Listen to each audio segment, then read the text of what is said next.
आजादी की अपन बात करें तो ये बात सही है कि हम सब जानते हैं कि आजादी के लिए 15 अगस्त का और स्वतंत्रता दिवस के बाद स्वाधीनता दिवस की बात आएगी हमारे, तब हम गणतंत्र दिवस की तरफ जाएंगे तो वो 26 जनवरी की बात है।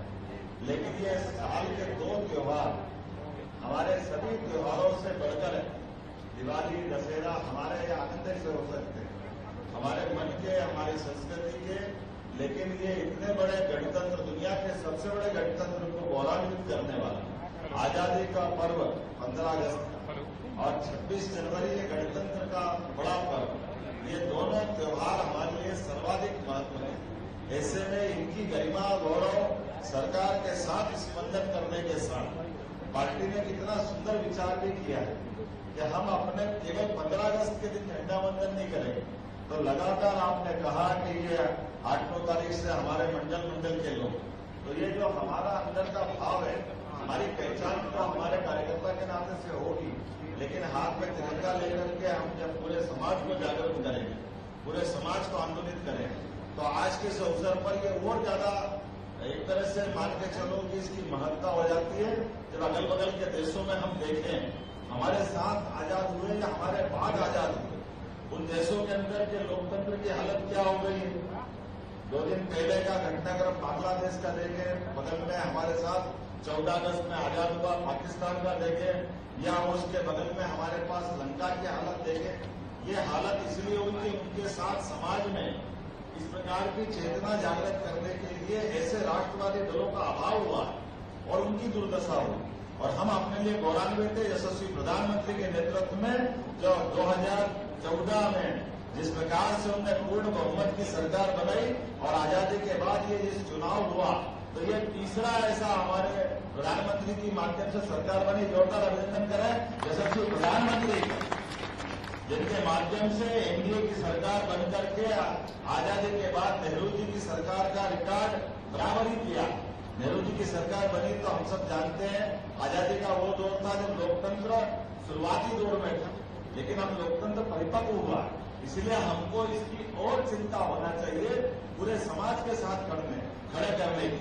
और मध्य प्रदेश तो और ज्यादा ताकत से इसलिए लगना चाहिए कि हमने अपने 29 लोकसभा चुनाव की सीट जीत करके जो संकल्प हमारे वरिष्ठों के साथ धारण किया था, उस संकल्प की प्रतिपूर्ति हुई। और लोग कहते हैं छिंदवाड़ा वैसे ही जीत गए थे, तो एक बार नहीं 2 बार उपचुनाव में भी धूमधाम से भाजपा ने वो परचम लहराया है। ये एहसास कराया है कि हमारे कार्यकर्ताओं ने जिस ढंग से मेहनत की और जो हमारे संगठन की अंदर की ताकत, उसका अपने आप प्रतिफल मिल गया कि ऐसे ही कोई अंदाज से जीत के नहीं आए। हमने जो कहा, हमारे कार्यकर्ताओं ने जो अंदर महसूस किया और जनता हमारे साथ खड़ी है, तो ये छिंदवाड़ा की जीत 29 लोकसभा की जीत। लेकिन जैसे चुनाव हो जाता है, हमने फिर अपने संगठन की राह पकड़ी और संगठन और सरकार के माध्यम से, चूंकि ये हमारा अपना पार्टीगत कार्यक्रम के बजाय राष्ट्रीय भावना से ओतप्रोत होकर कार्यक्रम रहेगा। तो जैसे माननीय गीतानंद जी भाई साहब ने कहा, माननीय बीडी जी ने कहा, माननीय सूर्यप्रकाश जी भाई साहब ने कहा, तो मैं कुछ कार्यक्रम बताना चाहूंगा। आजादी के समय जो स्टेट थी उनकी बैंड थे, पुलिस बैंड, लेकिन बाद के काल के प्रवाह में जिला का जब पुलिस बल बना, तो जिला पुलिस बल में वो पदों का सृजन नहीं रहा। इसके कारण से धीरे धीरे करके जो पुलिस के पद थे वो खत्म होते गए और बैंड खत्म होते गए। हमने कहा हमारे सबसे बड़े पर्व 26 जनवरी और 15 अगस्त है, इन दोनों पर्वों पर सरकारी जो गरिमा के साथ आनंद होना चाहिए। ऐसे में जब पुलिस फोर्स अपनी पूरे दक्षता के साथ वो ड्रिल करते, परेड करते हैं और बाकी कार्यक्रम भी होते हैं, तो हर जिले के अंदर पुलिस बल खड़ा होना चाहिए। और मुझे इस बात की प्रसन्नता कि अपनी सरकार ने तय किया 26 जनवरी के आसपास कि आने वाली 15 अगस्त तक हर जिले के अंदर पुलिस बैंड होगा। और ये हमें आनंद के साथ कह रहे हैं कि यहाँ से अपना पुलिस बैंड पहुंचा है। पुलिस बैंड के अलग अलग क्रम बने, उन तीनों क्रम में अलग अलग प्रकार से उनकी छीट 5 आएगी, चिंता मत करो, गिनते रहना। अभी 3 नहीं है, अभी लगातार चलती रहती है। हमारे जिलाध्यक्ष खंडवा वाले, उनका अपना घेर 5 ही लगते हैं। चुनाव में था, मेरे को मालूम है, तो हिसाब किताब से होती है और अच्छे से होती है, भगवान करे। सारी गलियां साफ हो जाती है।